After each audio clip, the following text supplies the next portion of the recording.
It's all about predicting a future. But the quantum model of reality is about causing an effect.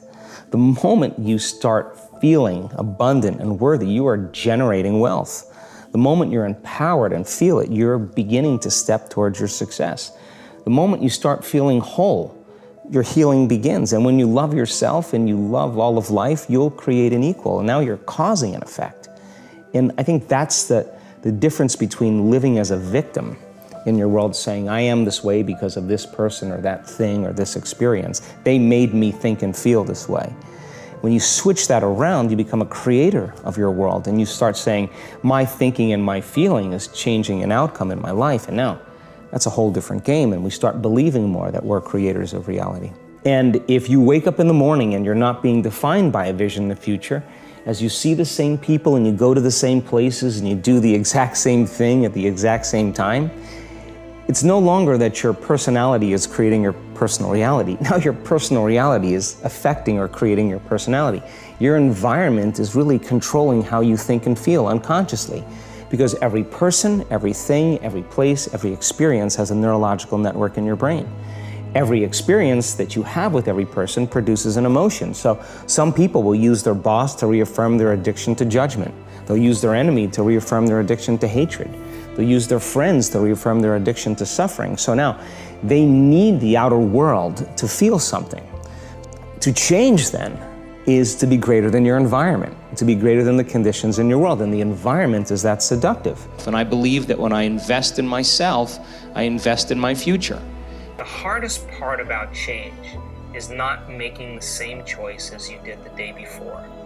And the moment you decide to no longer think the same way, make the same choice, act the same way, create the same experience, or live by the same emotion, it's going to feel uncomfortable. It's going to feel unfamiliar. There is going to be a certain amount of uncertainty and unpredictability. And the moment you feel uncomfortable, you just stepped into the river of change. Now, most people, the moment they feel uncomfortable, they return back to the familiar state of the mind and body. They start thinking the same way, acting the same way, feeling the same way, and they say, this feels right. No, in fact, that feels familiar. Now, going from the old self to the new self is the neurological. That void, that place of uncertainty, that unknown, is the perfect place to create in. And if you and I can become comfortable in that unknown and begin to decide who we do want to be. In other words, many people say when they're in that unknown, I can't predict my future. This doesn't feel right. Well, the best way to predict your future is to create it, not in the known, but in the unknown.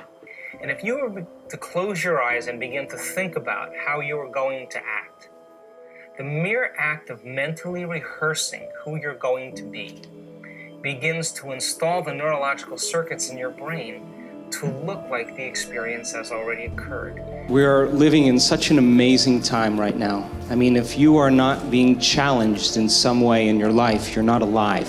And I don't believe that you have to go to any school of ancient wisdom perched in the Himalayas or for information or training any longer. If you see your life as the school, as the initiation, then you can no longer be a victim to your life. You're going to have to meet the challenges in your life from a greater level of mind, greater than the mind that created it. I think knowledge is power, but knowledge about yourself is self-empowerment. In order for us to truly change, we have to get beyond ourselves.